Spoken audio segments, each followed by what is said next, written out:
Transformative is a series of short films that try and explain the history of fashion photography as seen from the perspective of the stylist, the makeup artist and the hairdresser. Because I'm interested to hear that you were, in '85, you were a makeup artist and hairdresser. Yeah.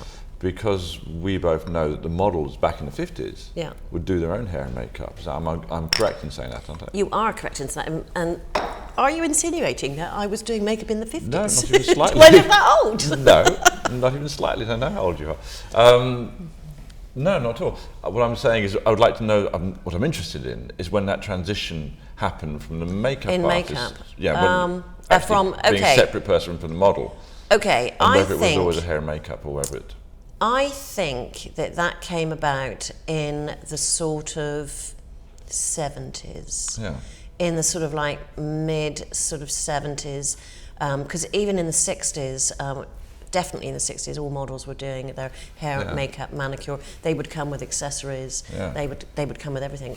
And I think in the sort of like late, mid 60s into the 70s, photographers suddenly became important. You know, like fashionable. It was like, oh, I'm a photographer. Yeah. You know, and with that came the kind of, well, I have a studio and I have studio assistants, and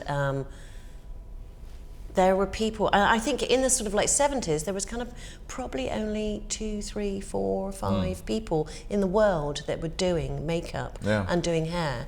For fashion. And, you know, I think it just evolved of its own way. And I think in the sort of like 70s, when you had there was a lot more famous photographers, you know, like the Hans Führers and the Guy Bourdins and that. And so everything was becoming, photographers were becoming famous, they were celebrity. And with that came the kind of, you know, the stylist became famous, as did the hair or the makeup. So we all sort of like grew as a unit. Yeah. You know. And do you think that'll change? Do you feel there's a change happening, or do you think this is established now? That are we ever going to see a point where the model arrives and does her own makeup, does her own hair again? I don't think so. I'm not suggesting we are. No. I think there is a change coming, and of course there's a change coming because things are different because of, you know, multimedia, social media. I think there will be a significant change in how photographers, stylists, hair, makeup, everybody comes together, because I think there is a shorter attention span. Yeah. I guess what I'm proposing to you, just sort of off the top of my head question, is whether we now have people like Kim Kardashian, who have 12 million followers. Yes. So they are sort of their own platform, if you want. Yes. So in a way, they're probably doing their own hair and makeup. Absolutely. But are they? I don't know. She possibly is, but when you are that famous, you can have hair and makeup. Yeah, I mean that's what I was sort of hinting at, the change in the media. There is, yes, of course. So if you are an interesting character that, you know, does your own makeup and has a way of wearing things a certain way, that you become famous in your own right because of your followers, then, you know, when you're going to be photographed by somebody like yourself, you would probably just walk in and you would be done. But I don't think that is for everyone. Great. So Lady Gaga, in her video for Alejandro, shot by Steven Klein. Yeah. It was possibly, I've worked with Gaga, we both worked with Gaga together. It was possibly one of the most beautiful looks I've seen on her.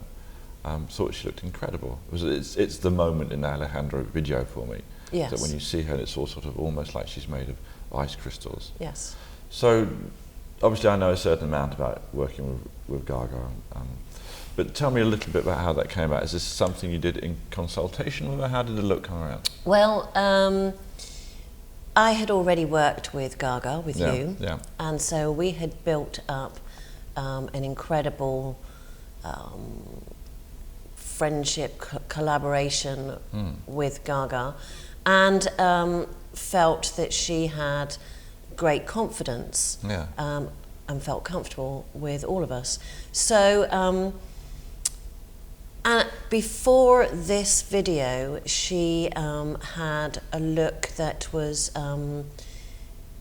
it was very strong. There was a lot of makeup.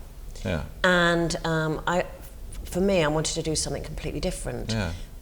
So I sort of said to Gaga, I said, you know, I want to bleach your eyebrows. And she loved mascara. Right. And she loved fake eyelashes. And I think the very first thing I ever did with her, she was wearing like 4 sets of fake eyelashes. And I said, you know, I'm going to take it, bleach your eyebrows. There is no lashes, there is no mascara, there is no eyeliner. You know, I want to take you in another sort of way, quite sort of austere and quite frosty but iconic as well. And she said, so what am I going to be wearing? And I said, lipstick. And she said, but what else? I said, well, there'll be other things, but it will all be kind of like, you know, layers of beauty.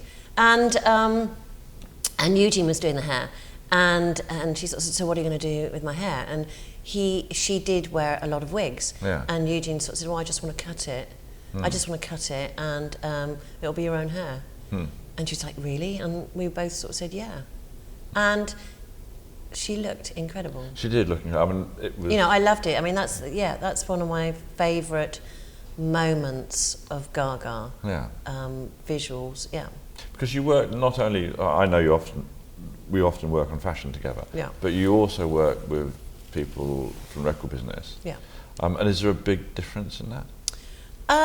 Yes, because when I'm in my makeup room, I'm the boss. Right. You know, when I'm on a shoot, it's kind of like, you know, it needs to be like this, it needs to be like that. But when I'm working with a celebrity, you know, I am there for them. So, you know, if they're not ready yet to have their makeup done and hair, and it's all going to take about 2 hours, but they only come to you with 15 minutes and you've all got to work together, then that's just the way it's got to be. And you have to pull it out of the bag. For Gaga, did she brief you beforehand? I mean, did you meet on set to do this? Or was it, okay, so I arrived... or letters or what? No, with Gaga, I was working with Steven Klein.